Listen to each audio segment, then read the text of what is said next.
పరిశుద్ధులు ప్రియులైన దేవుని పిల్లలందరికీ యేసుక్రీస్తు నామములో శుభవందనాలు తెలియజేసుకుంటా ఉన్నాను. చాలామంది మనుషులు మాట్లాడుతూ ఏమంటా ఉంటారంటే, నేను మరీ అంత చెడ్డోడినేం కాదండి, పర్వాలేదు అని చెప్తా ఉంటారు. నేను మరీ అంత పాపినేం కాదు అని చెప్తాను. కొంతమంది ఏమో మనం మంచి వాళ్ళు అనుకున్న వాళ్ళు ఏం చెప్తారంటే, నేను మంచిదానిని మీరు అనుకుంటున్నారు కానీ మరీ అంత మంచిదాన్ని కాదు, మరీ అంత గొప్పవాడిని కాదు అని అలా చెప్తా ఉంటారు. కానీ యేసుక్రీస్తు వారు ఇలాంటి నులివెచ్చిన స్థితిని ఆయన ఎప్పుడు కూడా అంగీకరించరు. రెండు ఉన్నాయి ఆయన దృష్టిలో, మేలు కీడు. దీని గురించి ఆయన స్పష్టంగా యోహాను సువార్త 5వ అధ్యాయం 29వ వచనంలో మాట్లాడుతూ ఏమనంటారంటే, మేలు చేసిన వారు జీవ పునరుద్ధానానికి, కీడు చేసిన వారు తీర్పు పునరుద్ధానానికి లేపబడతారు అని ఉంటుంది. అంటే మేలు చేయడం అంటే ఏంటంటే, చాలామంది చాలా మంచి పనులు చేశానండి, నేను పర్వాలేదు, నేను చేసిన మంచి పనులు దేవుడు లెక్క చేస్తాడు, ఆయన లెక్కలో నేను కూడా ఉంటాను అని అంటారు. కానీ మంచి పనులు అని బైబిల్ దేనిని చెప్తుంది అంటే, మన పుణ్యకార్యాలు కానే కాదు, మన నీతి క్రియలు దేవుని దృష్టిలో మురికి గుడ్డల లాంటిది అని చెప్తా ఉంటారు ఆయన. పాత నిబంధన వాక్య భాగాల్లో మనం చూస్తాం.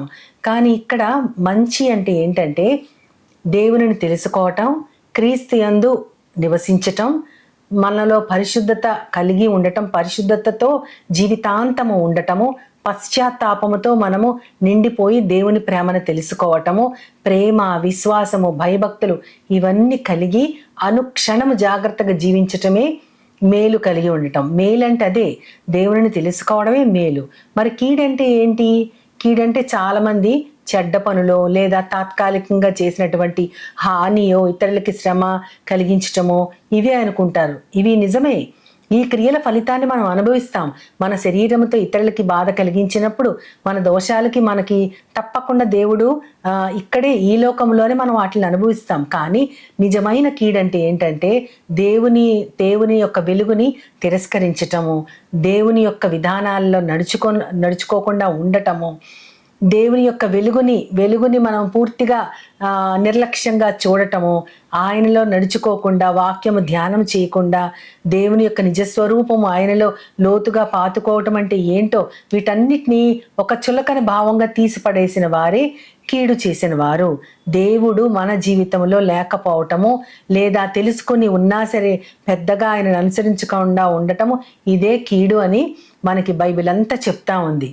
అయితే ఈ మేలుని మనము, ఈ మేలు అంటే దేవుడిని తెలుసుకొని ఉండి ఆయన ద్వారా స్వీకరించబడతామని మనకి ఎప్పుడు తెలుస్తుంది అంటే, అది మన క్రియల వల్ల వచ్చేది కాదు. ఆ రక్షణ అనేది దేవుడు మనకి ఉచితంగా అనుగ్రహించాడు. అది మన క్రియల వల్ల రానే రాదు, అది మన వల్ల కాదు. కాబట్టి దేవుడు అందించిన రక్షణలో మనం విశ్వాసము ద్వారా కృపచేత రక్షించబడి ఉన్నామని ఎఫెసీయులకు రాసిన పత్రికలో మనకి ఉంటుంది. అక్కడ 3వ అధ్యాయం 8-10 వచనాలు 9 వచనాల్లో ఉంటుంది. మనము విశ్వాసము ద్వారా కృపచేత రక్షించబడి ఉన్నాము. ఇది మన వలన కలిగినది కాదు, ఇది దేవుని వలన కలిగినదే అని ఉంటుంది. దేవుడు మాత్రమే మనల్ని రక్షించగలడు. ఆ రక్షణలో మనము నిలబడి ఆయన విధానాలని అనుసరించడమే మేలైనటువంటి క్రియ. దానిని మనం చేయగలగటమే మేలు. అటువంటి వారే జీవ పునరుద్ధానానికి పిలువబడతారు. కీడంటే కూడా ఏంటో చూసుకున్నాము. అయితే పునరుద్ధానము దానికి పిలువబట్టమంటే, దానికి ముందు యేసుక్రీస్తు వారు 29వ వచనానికి ముందు 28లో ఆయన ఏమంటారంటే, ఆయన ఒక మాట చెప్తారు, సమాధులలో ఉన్నవారు ఆయన స్వరాన్ని వినే రోజు వస్తుంది అని చెప్తారు. ఆయన స్వరం ఏంటి? అసలు ఎవరాయన అంటే క్రీస్తు వారు. ఆయన స్వరము సమాధుల్లో ఉన్నవారు వినడం దేనికి అంటే పునరుద్ధానానికి. మనం మొట్టమొదటి ఆదికాండములో 1వ అధ్యాయం 2వ వచనంలో చూస్తే, దేవుడు వెలుగు కమ్మని పలుకగా వెలుగాయెను అంటే దేవుని యొక్క మాట, ఆ మాట వెల్లడి అవ్వగానే వెలుగు వచ్చింది. వెలుగు కావాలి అని, కలగాలి అని కోరగానే వెలుగు వచ్చింది. ఆ వెలుగు యేసుక్రీస్తు వారు. మొట్టమొదట ఆయన మాట ద్వారా వెలుగుగా ఈ లోకంలో ప్రత్యక్షపరచబడ్డారు. అప్పటికే ఆయన జగత్తు పునాది వేయబడక ముందే ఉన్నారు. కానీ ఆయన ప్రత్యక్షత వెలుగులాగా ఈ లోకములోకి మొదటిసారి వచ్చింది. అది ఆయన మొట్టమొదటి స్వరము. రెండవసారి ఆ స్వరము మృతులని పిలవడము.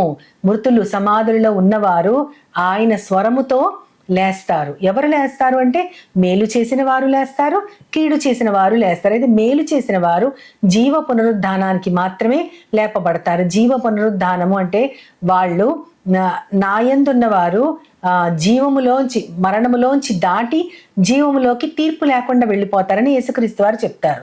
అంటే మనకి తీర్పు ఉండదు. మనము అంటే ఎవరు? మనము అంటే మేలు చేసేవారు మాత్రమే. మేలు చేసేవారు ఎవరంటే ఆయన మాటల ప్రకారం నడుచుకునే వారందరూ కూడా వారు జీవ పునరుద్ధానానికి వెళ్ళిపోతారు. తీర్పులోకి వారు రారు. అక్కడ వారికి దొరికే ఫలితం ఏంటంటే దేవునితో పాటు నిత్యము జీవించటము.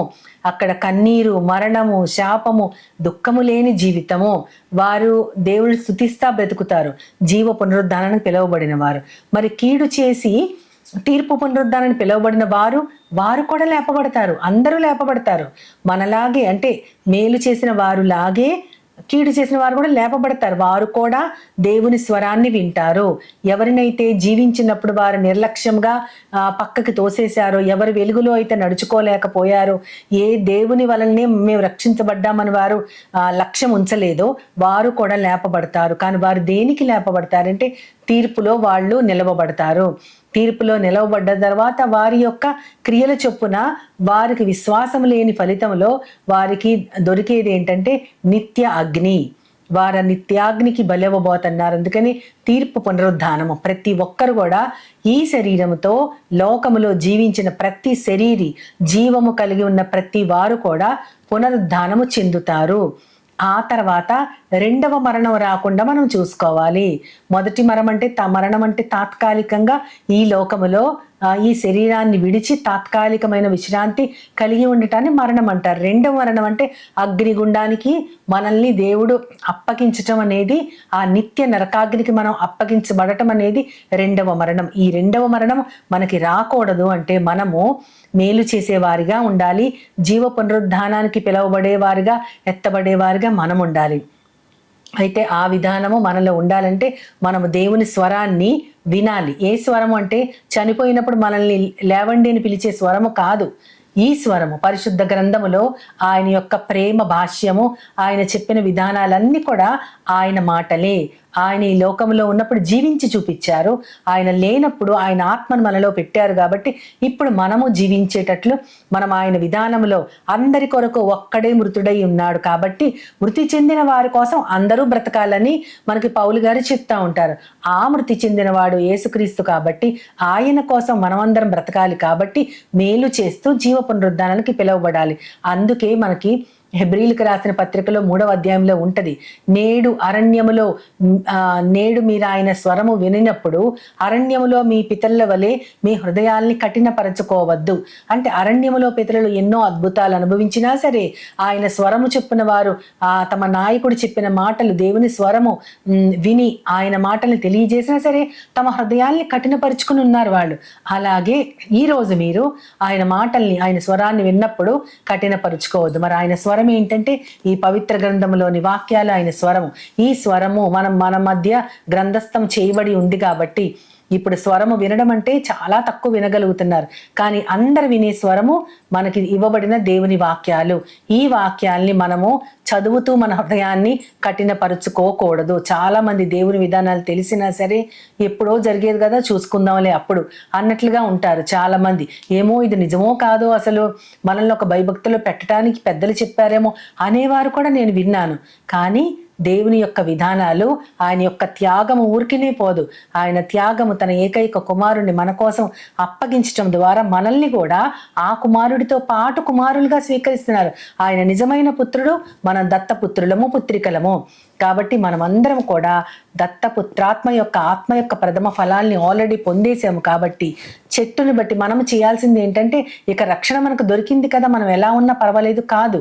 రక్షణ దొరికిన తర్వాత మన యొక్క విధానం ఎలా ఉండాలంటే, చెట్టు యొక్క విధానం పండులో కనిపించినట్లు దేవుడు మనకు అనుగ్రహించిన రక్షణ ఆ చెట్టు యొక్క విధానం అయితే పండులోంచి కనపడేటటువంటి ఆ విధానము, అది ఆత్మలో మనము క్రమము కలిగి నడుచుకుంటున్నామని మన శరీరాలతో మన జీవన విధానంలో మనము చూపించినప్పుడు మేలు చేసేవారముగా, దేవుని అంగీకరించి ఆయన విధానాల్లో నడిచేవారముగా ఉంటూ అటువంటి జీవ పునరుద్ధానానికి మనమందరం పిలువబడాలి. మనం ఎవ్వరం కూడా ఈ విధానంలోంచి తప్పిపోకూడదని మనస్ఫూర్తిగా నేను అందరి పక్షాన దేవునిని వేడుకుంటూ చిన్న ప్రార్థన చేస్తాను.